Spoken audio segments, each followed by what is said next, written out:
Welcome to Skip's Outdoors, where we seek to catch a bass a month, every month, and have done so for 17 consecutive years on a crankbait since September 2012. Skip's Outdoors, filmed on location, as Carl Huddleston says, where the bass are in the water. Sponsored by Jawjackin Baits, Lenore City, Tennessee.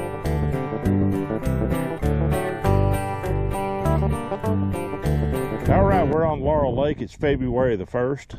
We're after a February bass. And we've got our brand new Dixie Custom prototype of the Skip's Jawjackin stick. Actually, we've got both of them. This is the 7'6" model. We're going to be throwing a jawjacker on it, see if we can't find a bass. See how we like this thing.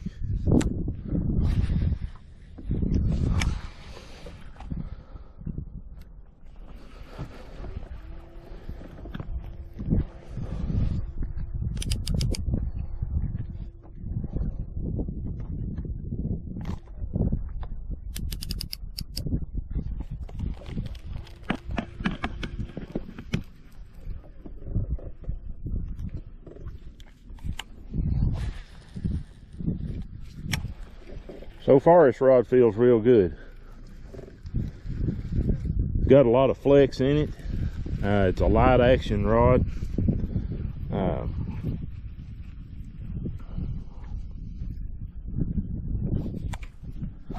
It's the same blank that Dwayne's using in the what he calls a feather stick spinning rod, which is 7'1".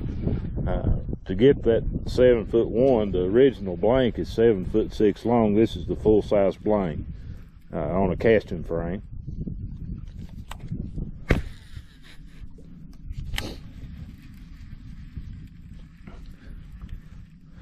Blank's made by Cashin. Dwayne had about 3 years ago, he had a series.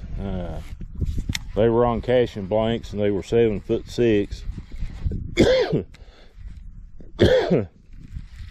I had 3 of those. I'm down to 2 now. But in one of those I broke the tip off. But they were excellent rods. They were a Cashin blank, 7'6" tall. They had the absolute right action to be fishing a crankbait. And I asked Dwayne if he could make some more, and the problem was that blank was discontinued and we couldn't get the blank. And so Dwayne made me up one of these, and if this works out, we're going to have a series of Skip's Jawjackin sticks with these rods. Now there's 2 versions of this. There's a 7'6" version, and I've got a 7'4" version laying here on the deck. The idea behind the 7'4" is to throw what we call a Petey, which is a real light balsa bait. That's why we made it just a little bit shorter. But we're going to see how it does with a Petey. I've got a Petey tied on to it.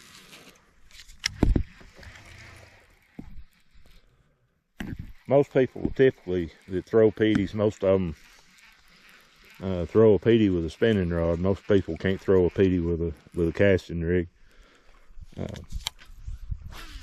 I've got an older rod here on the deck too that I use. It was actually made by Gary Disney in Corbin, and it throws a Petey real well. It's a little bit shorter.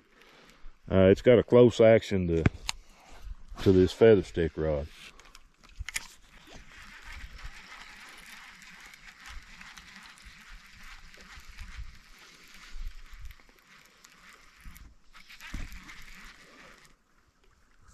Maybe fishing a little fast. I have to slow down some. Two schools of thoughts on fishing a crankbait. One is the David Fritz theory. David Fritz will use a slowest geared reel he can find. Back in the day, he used to use I believe it was a 3/8 to 1 Abu. And throw them out there and reel them real slow back to the boat.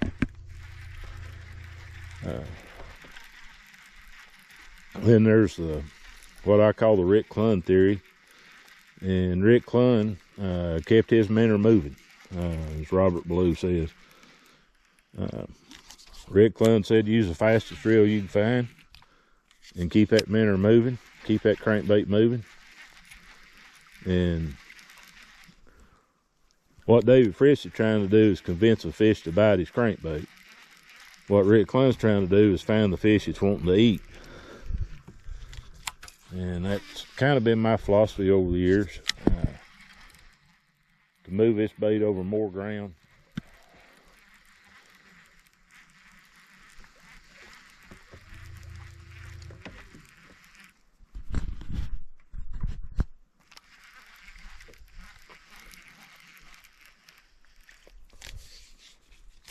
A little late getting out here today. It's about a little bit after 1. We got here about 1:15. First Saturday of the month we do the breakfast at the Masonic Lodge. I'm one of the cooks. I get there about 3:45 in the morning, start cooking, and them time we clean up and get out of there today, it was about 11 o'clock. So the time I got the boat ready and got out of the barn, it is what it is. But like I said, we're going to try to get that February bass today and go from there. Got our January bass on New Year's Day on North Lake. Kind of like to be on North Lake today. I'm not very good on Laurel in the winter for some reason. But we're a little bit up in the river. Water's pretty clear at this point. Where we're at now. I figure the farther up I go, I'm going to run into mud, because it poured the rain night before last, and yesterday and last night.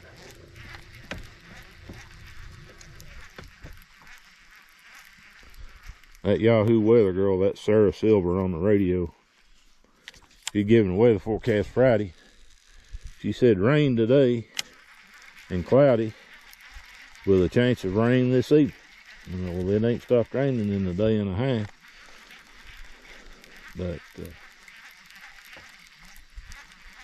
I don't see how, if it's raining, we can have a chance of rain. Looked like it had a pretty good chance of rain.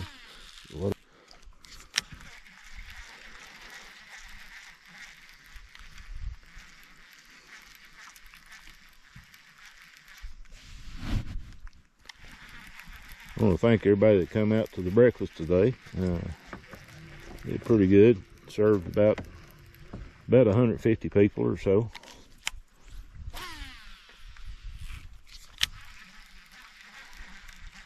Money goes to good causes. Last year, Hugh Harris Lodge donated a little over $16,000 to various causes for money raised from the breakfast.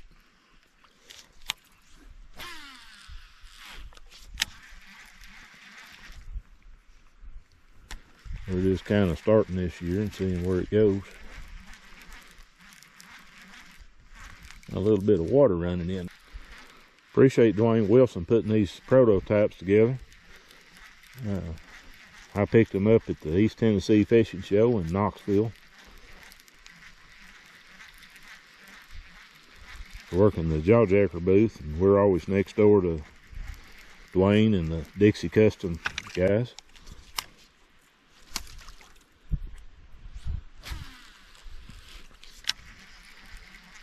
Dwayne makes one of the best rods that they are. I don't accept any.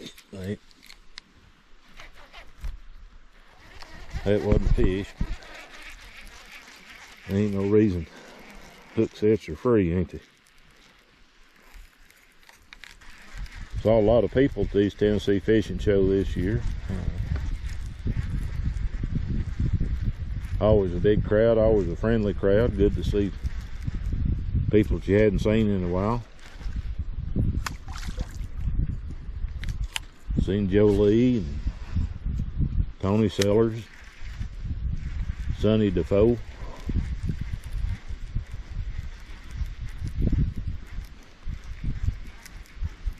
Mike Bucka.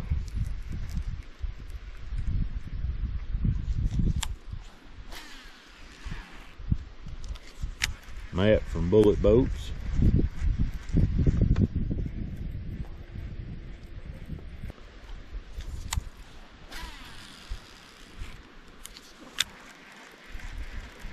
Fishing out of the newest Triton I've got. I bought this boat last year after I tore my trailer up coming across Jellicoe Mountain in February,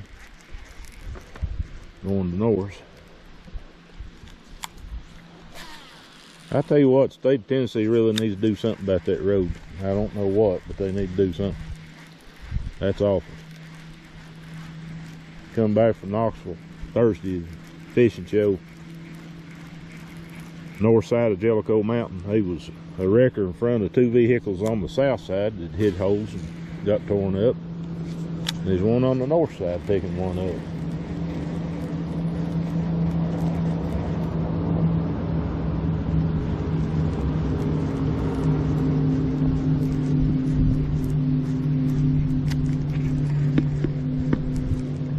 I believe that was a hit there.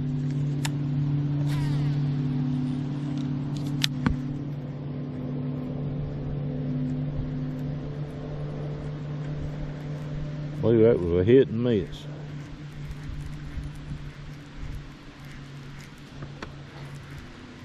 Marty Brennan would say, swung on and missed. A lot of water coming in the lake.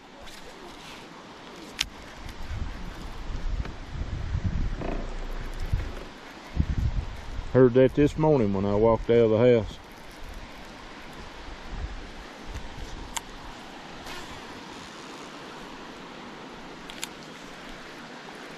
I live on this lake just a little bit downriver from where I'm at. And you have this big range, you walk out the front door and hear Parks Branks rolling in.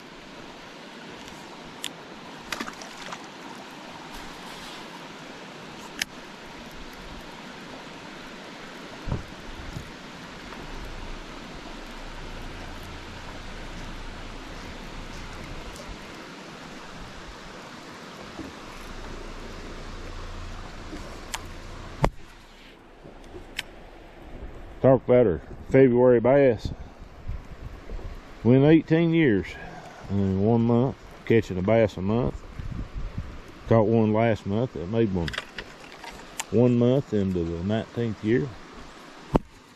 Or into the 18th year, I guess you'd say. 18 years in a month. We're going to see if we can do it one more time. One more trip around the sun.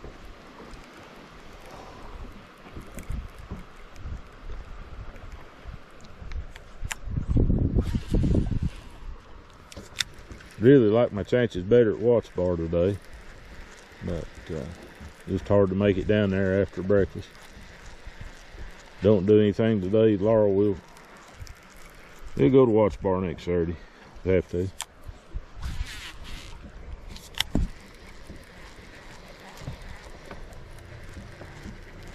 We got some things coming up, Skip's Outdoors, on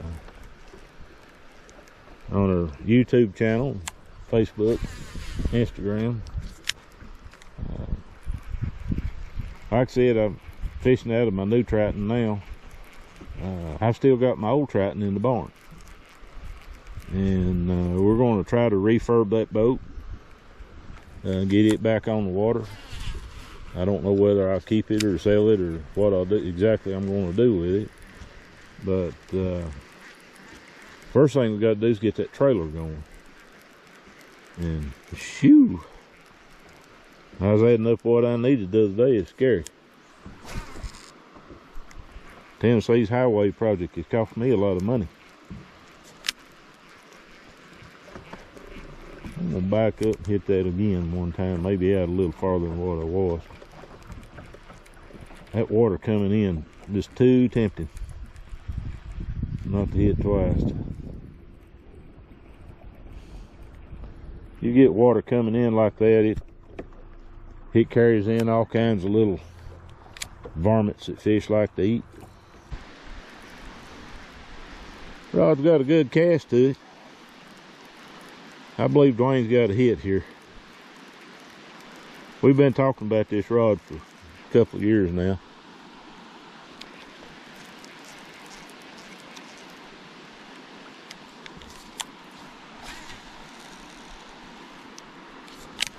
This is still a cash and blank, but it's a new style blank.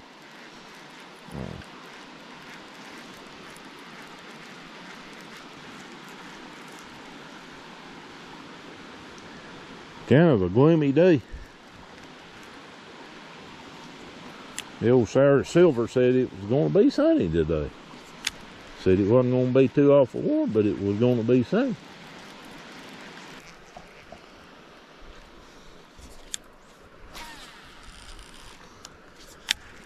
Kind of joking around with Joe Lee and Tony Sellers at the fishing show.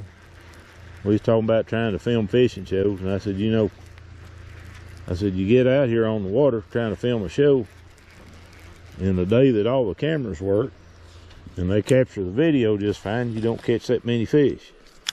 And then the day that you catch fish, you get back to the computer and download the video, and there ain't nothing on them. Something malfunctioned on the camera and you ain't got no video. That's how life goes.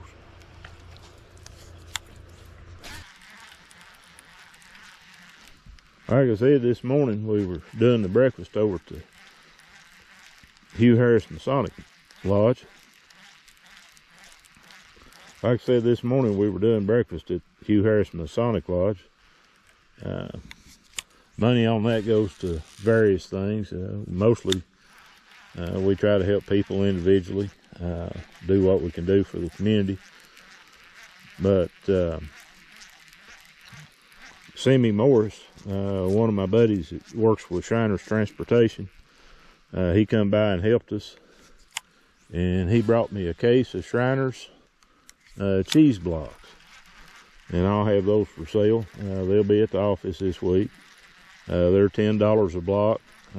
Something like commodity cheese, only the size of the block is shrunk. I believe back in those days that block might have been 5 pounds. Now they're 2 pounds, but 2 pounds for $10, and that money goes to Shriners Transportation. Sammy's one of the van drivers. They offer van service to pick up crippled children and carry them back and forth to the hospital. They're in Lexington and then over in Dayton. But if you'd like to help out with that, like I said, I've got a case of those there. I'll have them at the office Monday morning for sale, and they're $10 a piece. And that money goes to Shriners Transportation Fund to help buy some gas for them guys. I've said this before to other people. Most Shriners, most all Shriners, particularly in this area, at one time or another have been to the hospital. Most of them will tell you they don't really want to go back. It's sad to see children suffering in the condition that some of them are in. But Shriners does do a lot of good for those children, and they really try to take care of them.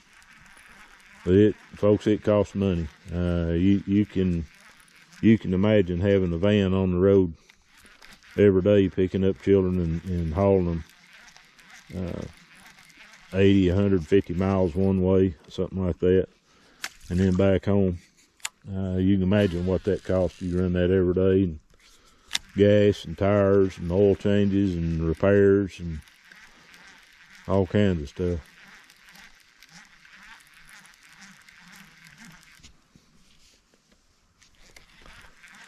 Our Corbin Shrine Club, we maintain a fund at David's Steakhouse in Corbin at exit 29.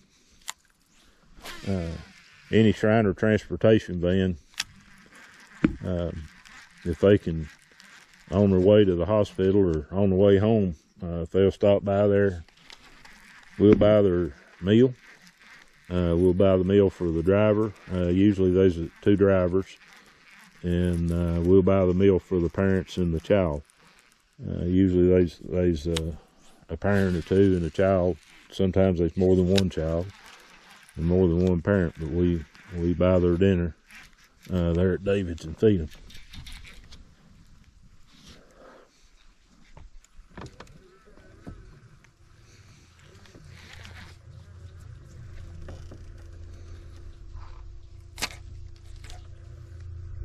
Yeah, we got hung up here. That's what you call a trip.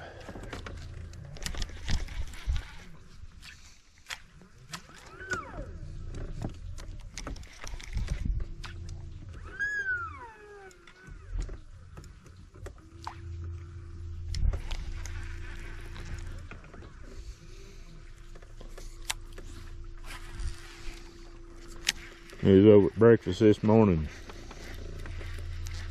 Terry Disney, if you fish local, you probably know Terry.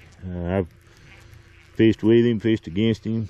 I've eaten fish dinners that Terry's cooked at camp on occasions. But Terry was over at breakfast this morning eating, and he handed Roy Harbison a baggie full of weights, plug knocker weights. And he said, Terry said, they'll work on jigs, but said they ain't very good on crankbait. And I said, yeah, I know, I ain't never found nothing that worked too awful good. I said, I'm real bad about sticking the tip of a $200 rod down there to try to knock a crankbait off of a rock and breaking the tip off of the $200 rod and therefore making it useless. But one of these days I'll learn not to do that, maybe. I've actually got a plug knocker stick somewhere in this boat there, back there by that camera there in the floor.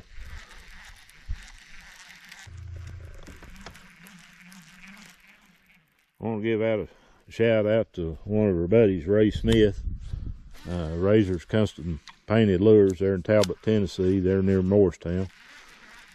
Razor, he was leaving the Pittsburgh show that they hold at the Corbin Arena 2 weekends ago, and was out fooling around that ice and snow loading his stuff up on his trailer, and he slipped on the ramp and fell over the top of a two-wheel dolly and messed his leg up pretty bad.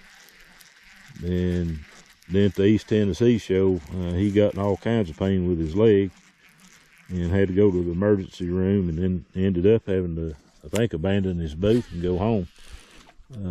Saturday, I think his wife and daughter took care of putting everything up for him. But give a shout out to Ray. Hope he's doing better. I'll try to call him here a little bit later today.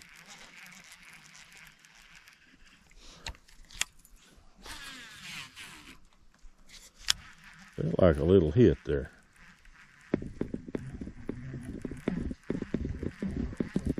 Might not have been up there around them rocks. I just bumped a rock. So far, I'm really liking this stick.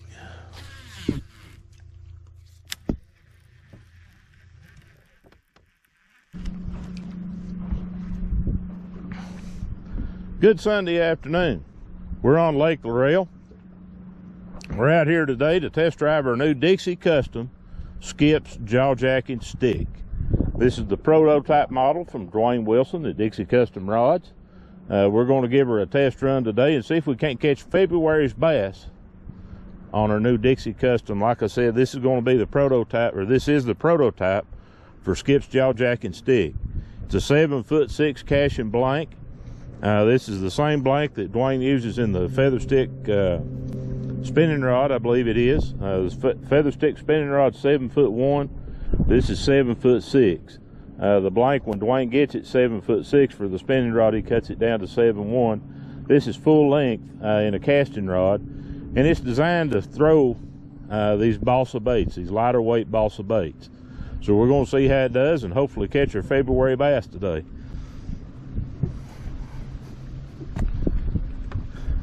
And I'll tell you what, it is windy today. We may have to turn our trolling motor up a notch.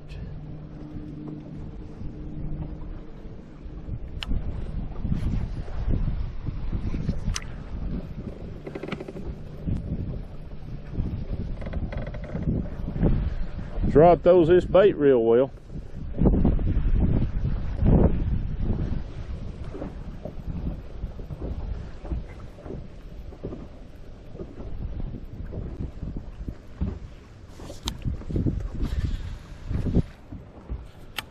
In actuality, we tried this rod out a little bit yesterday. It didn't catch no fish with it. Which, you know what that means. If you've ever fished with me, I've got a hat I need to burn when I get back to the house.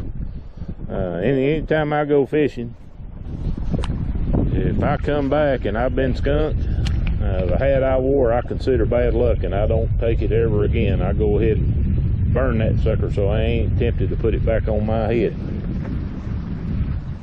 Don't want to have no bad luck hats. I only want to have good luck hats.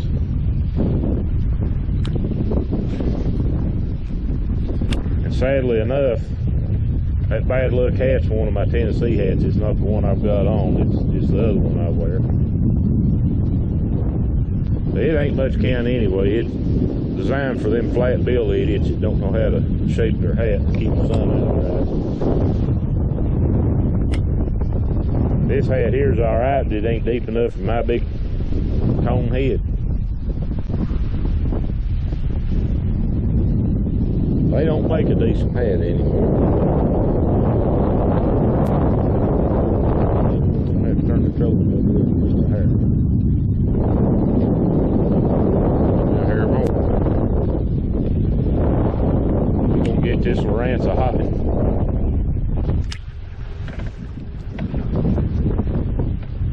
Thought I might have had a bump there. Maybe I just hit a rock or something.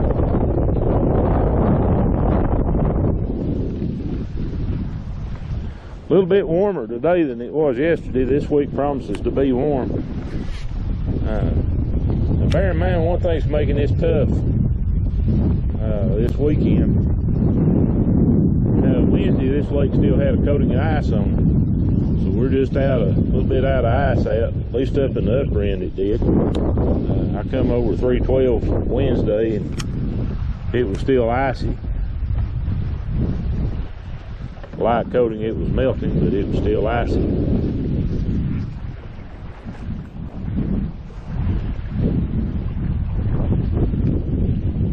You know, we had a little thunder last week in January. I can't remember the exact saying. Old buddy Joe Bailey would have known it. When it thunders in January, I think it means it's supposed to snow in March or something like that. So I guess we're going to have snow at the end of March. It wouldn't be the first time that's happened. I've seen snow in June. But I'm about done with this cold weather. I don't know about y'all. They take this stuff back to Canada, put a tariff on it. I'll let it back in.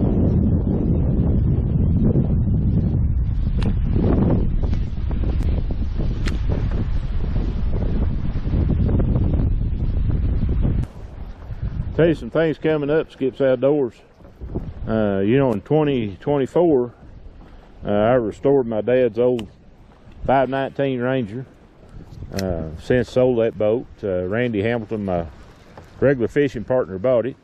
Joining the Dickens out of it, from what I understand. Talked to him yesterday. But we took that old boat, and it had been stored for about 4 or 5 years. We cleaned it up.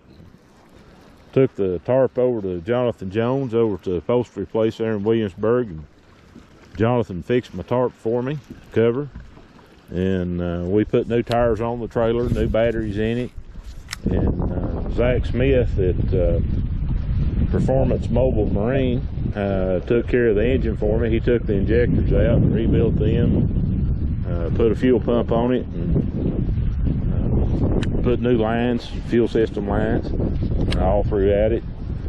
Took care of the engine, and we got everything working on it. And like I said, Randy purchased the boat off of me. Those of you that don't know, I've got 2 Tritons right now. I've got this 2023 Triton that I bought last year. I bought it in 2024. It was a whole boat. The reason I bought this boat was February last year. I took my old TR-21 to Norris Lake, and courtesy of the state of Tennessee and their inability to take care of I-75 across Jellicoe Mountain, I tore the axles up on my trailer. And it so happened that old trailer was apparently one of few From what my understanding, they only made that trailer and the axles and components on it, they only made them 2 years. And every stinking thing on it, it was going to cost a lot of money. I'd about been better off to buy another trailer. And I didn't hardly want to justify that. But so I parked that boat in the barn and I bought this one. I did get that boat out once last year. I've kind of got it patched together. I can get it to a local lake. I don't want to take it right now any farther than I'm willing to pay the tow bill to haul it home. But the plan is I'm going to put that old rig back together. I don't know exactly what I'm going to do about the trailer. To be honest, I'm calculating some costs.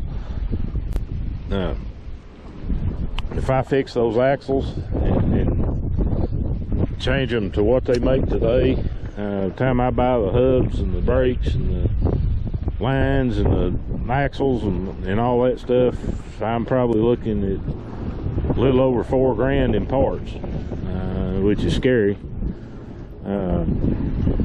There's some other options. Possibly looking for a trailer off of a wrecked boat,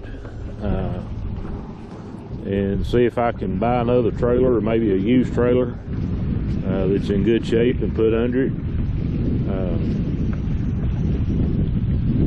Maybe even splurge and buy a new trailer. But I'm going to look into that situation, and then once we get it rolling, we've got some work to do. It needs carpet, the plumbing inside it, all the lines that plumb the live wells and the bilge pumps and all that needs replaced. It's got some leaking around those lines. It's not bad enough that I've really worried about it. I've fished out the thing for about 8 years now, 7 or 8, and it's leaked since I've had it. But it's not enough to worry about. But I'm going to fix that, put new plumbing in it, new batteries. It's got one of the oldest performance marine batteries that's still in operation. I've been through, since I've had that boat, I think I've been through 3 sets of trolling motor batteries. The starting battery on that boat is a performance marine out of Corbin, Barton's out on 5th Street. That battery is a 2016 model. Like I said, we're going to restore that old rig, get it fit back. Like I said, it's going to need some carpet. Carpet's about shot in it. I've never done carpet on a boat. I've seen it done. If you hire it done, that's an expensive project. I don't know whether I'll hire it done or try to do it myself, or partially a little of both. I may strip the old carpet out of it and pay somebody else to put the carpet on it. Like I said, we're going to put new batteries in it. Trolling batteries, I'm on about the 3rd set I've had since I've had that boat. They generally don't last too long for some reason. But like I was saying, that old rig's got one of the oldest performance batteries still functioning, I'm sure. The starting battery on that thing is a 2016 model. It's still functioning. It still functions well. Don't know why that's unusual. I'm not complaining, but we folks over there at Performance Marine on Performance Battery on 5th Street in Corbin, we've talked about that several times. When I went over there to get new trolling motor batteries, I said, well, that starting battery's still working, and working well. Can't complain about that. But another thing I got leaking on that old rig is the jack plate. It's got a Bob's Marine jack plate on it, and it's one of the old style that's got the pump inside the battery box in the back, the rear end of the boat. The new ones, the pump's built into the plate itself. but the pump on that thing's leaking. It's probably got a quart and a half of transmission fluid scattered all over the bottom of it, inside it. We're going to clean that out and put a new jack plate on it, get that solved. These Tritons, one thing I've learned about a Triton, and you know, whatever it is of the manufacturer, 30 years of manufacturing, they have yet to get that chine walking crap out of it.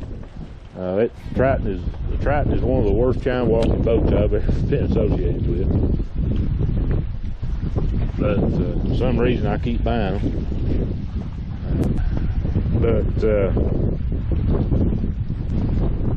Anyway, I know this Triton here, from the factory, it come with a manual jack plate on it. I can tell you this, the first thing, I never had test drove it. I told the guy I bought it from, I said order me a Bob's jack plate to replace that thing. I want a hydraulic jack plate on it. If you've ever driven one of these Tritons with this chine walking garbage, if you're not using a hydraulic jack plate, you'll wreck it. Is all I can tell you. That chine walking on these things is absolutely severe.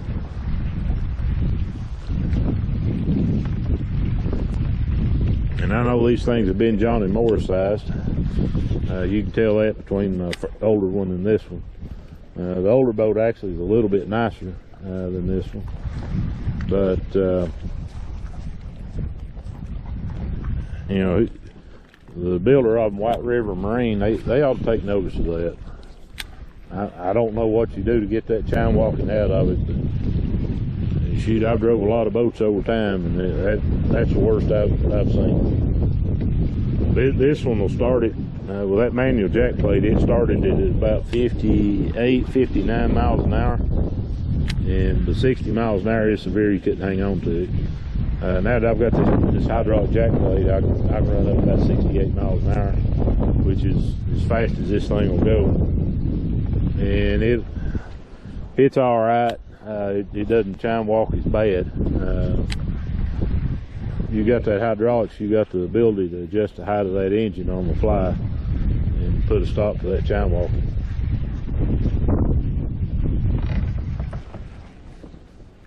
It's kind of interesting fact too about that TR series hull from Triton. That hull actually came, I'm from Corbin, Kentucky. That hull is actually came from Corbin. Back in the day, Corbin had a factory here that built glass port boats, and the TR-21 hull is a glass port hull. When you get into these boats, most of them don't really reinvent the wheel. Most of them are using the same stuff that they've used for years, decades. And what they've done somehow, Triton, when they started, they got one of the molds from Glassport, and that's what became the TR-21. We've about fished this as far as I'm going to fish it, I believe.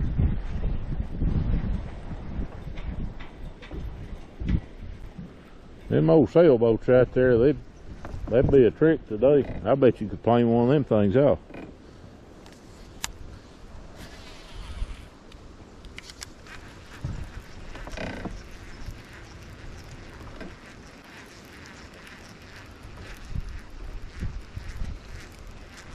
I rode as a marshal one time, Ken Iobi, a Japanese angler on the Elite Series. We went all day, didn't speak two words to one another because Ken didn't speak English and I didn't speak Japanese. So we just kind of bobbled around out there. This is on the St. Johns River, and Ken run right at 80 miles south. They had a big poster sign down there at the end, Bass did, said end of tournament waters. I thought we were going to Miami when we left out, about halfway down there. coming back across Lake George, Ken speared 3 waves with that boat. What that means in the bass boat world, that means he went through a wave instead of over the top of it. And trying to get by this boat here, turn around. But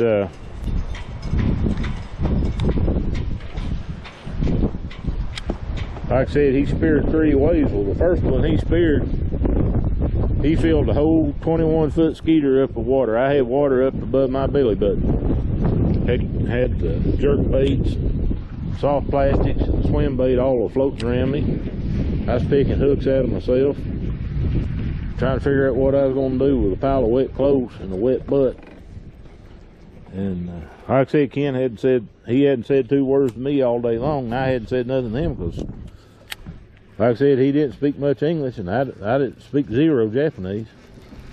Ken looked over at me. He said, "It's windy." So you didn't speak English, I didn't think.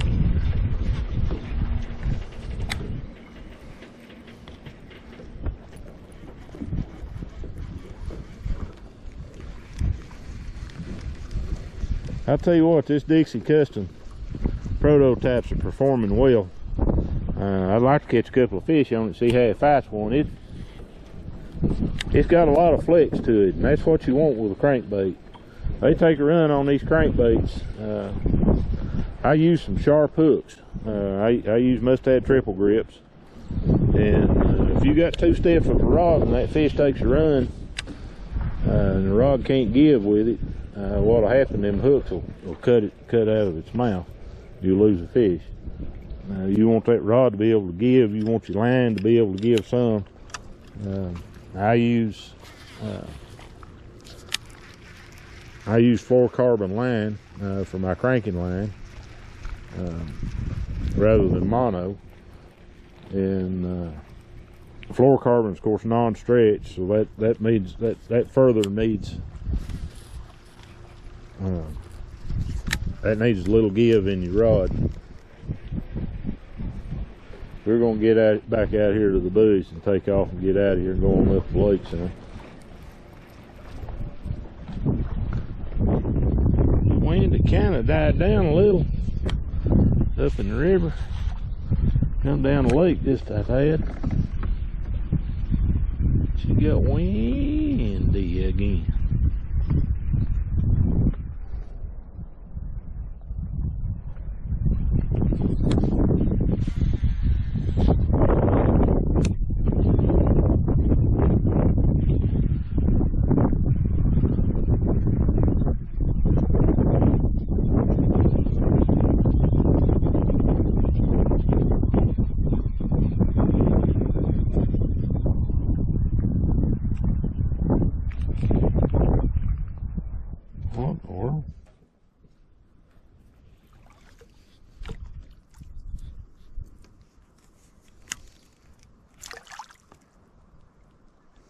Been down.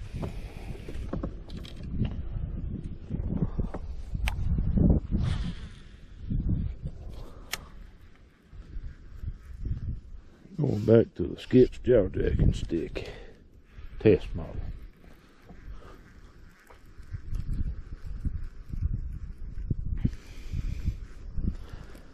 I'm going to give a few thoughts from the deck of the Triton here. Front deck. Ladies and gentlemen, we've got a little problem in this county, and it has nothing to do with the employees of the county or the city. It has to do with the politics and the way things are being operated. 2 Sundays ago, we had a medical emergency at the church, and we called 911 for an ambulance, and it took between 20 and 25 minutes for an ambulance to arrive. Now, for those of you unfamiliar, our church is about 6 blocks from the ambulance station. It shouldn't have took 5 minutes for an ambulance to arrive, but it took between 20 and 25 minutes.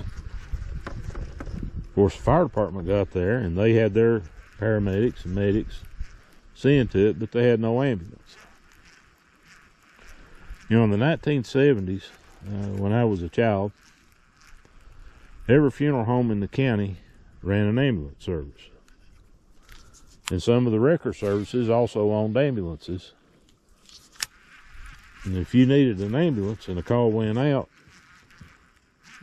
competitors would literally race to the scene of your emergency with transportation to transport you to the hospital. Now, they weren't trained. They weren't necessarily paramedics. To be honest, you had some guys that couldn't decide whether they was Tim Flock or Richard Petey or Bobby Allison. They wanted to drive fast cars, but they got the job done. And the government wasn't involved in it. Well, then along came the TV show Emergency. And everybody saw the value of paramedics and a professional ambulance service. And so we thought we had to have one.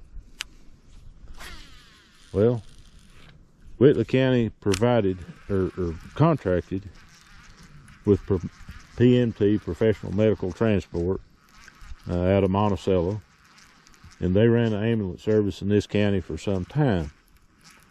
And the way that worked, they were supposed to receive a subsidy from the county to keep the operation going. The county laid out the specifications. They had to have so many ambulances and so many crews on duty at various times, and had to have so many stations. They had a station in Williamsburg and they had one in Corbin, and they had to staff them and maintain them and keep the ambulances running. And to go with that contract, the county was supposed to pay them. Well, that didn't happen often. A lot of times the county skipped out on paying them, or grumbled about paying them, or thought they were paying them too much. And then they probably, in reality, weren't paying them enough to do the job. So then along comes the county, and they decided they would get into the ambulance business. And that lasted a little over a year. It didn't last too awful long. The county went out of the business, and we started relying on the city of Jellicoe, Tennessee to supply this county with ambulances. And that didn't work out. So we had another company went into business running ambulances, and again, the county got to issue specifications. You had to keep so many ambulances and so many crews, and had to staff a base at Corbin and one at Williamsburg, and had to keep it running. Well, again, that didn't work out because the county couldn't pay the subsidy. They didn't want to pay the subsidy. So the county got back into the ambulance business, and has been in the ambulance business ever since. Now, I am convinced that when my dad had his stroke, and he was at the Corbin Hospital and in need of transportation on a Monday at 3 o'clock in the afternoon to Lexington for better assistance, no ambulance could be found. They called the Whitley County Ambulance Service, in which the hospital is located, and Whitley County did not have an ambulance available. They called the Knox County Ambulance Service, and they didn't have an ambulance available. And they called the Laurel County Ambulance Service, and they didn't have an ambulance available. When all of that happened, I called the county judge, and I said, do we not have an ambulance in this area to transport somebody from Baptist Hospital in Corbin, where they frankly don't do a whole lot, to Lexington, where they have specialists that take care of people that's in dire need of medical service? Pat said, I don't know, I'll call back. So he called back in a few minutes. He said, we don't have an ambulance with a medic available. It won't have until 11 o'clock tonight at the very earliest. It may be later than that if that medic doesn't show up for work. Well, like I said, this was 3:30, 4 o'clock on a Monday afternoon. It wasn't like it was midnight. But here we are with ambulances with nobody to service them, no crew. Well, I'm sure that was the same situation Sunday. That ambulance had to come from Williamsburg to Corbin. Williamsburg is a smaller town than Corbin, but they had to drive the ambulance from Williamsburg to Corbin because they didn't have staff to staff the ambulances at the Corbin ambulance station. You know, it would make sense to me, and I'm sure somebody in government would explain as to why this couldn't happen. If you don't have a crew to run the ambulances, take the things to the city fire department and park them, and let the city fire department operate the ambulances for the county. If we can't find medics and we can't find crews to drive these things and to operate them and tend to the patients, and the fire department has paramedics but they have no trucks, why can't we somehow come together and put those ambulances in the hands of somebody that can use them and get the job done? That's the first thing. The second thing they need to do is pay a competitive wage down there for somebody with those skills so that we can keep people staffed and keep those things running. You know, it'd be a sad thing, man, have a serious wreck out here and you call 911, oh, well, we're sorry, we don't have any ambulances available. Which is basically the situation we're in. And it's like anything else the government runs, it's a complete disaster. I had a good friend of mine once tell me, he said the government ought not to be allowed to own a portable toilet because they can't operate it. They ought to have to rent everything that they do, every building, every service. It ought to be competitively bid and the specifications laid out and the contractor having to comply with that, and whatever it costs, then that's what it costs. You're not going to save any money or get any better service by turning it over to the government. You'll get less service and a bunch of stolen money is basically what you get.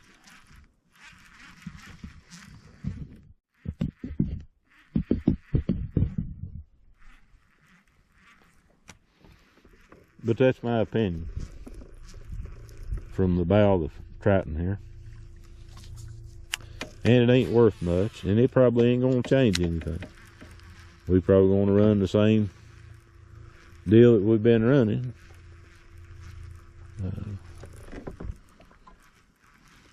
You know, we had a city commissioner in Corbin pass away from a stroke for the same situation because they couldn't find an ambulance to get him to the hospital from his house.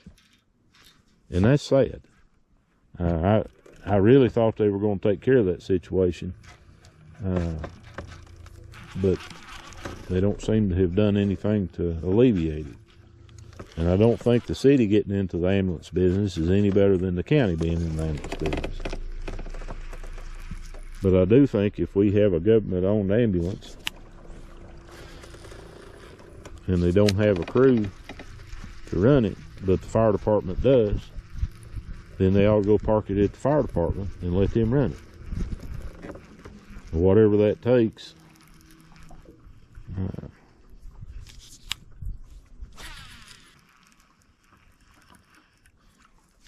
Maybe Uber could go into the ambulance business. We call them. Man, it's a better chance of getting a ride at the local beer joint than you would having a heart attack at his house or side of the road in a wreck.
Right there he is, guys.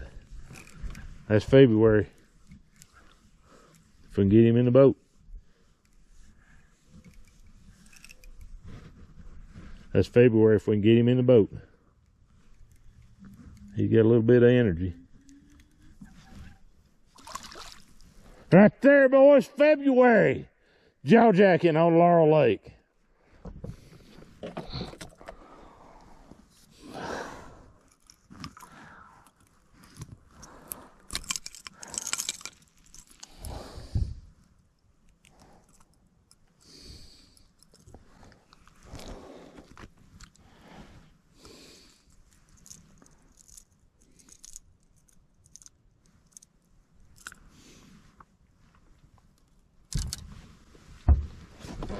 Right there, February.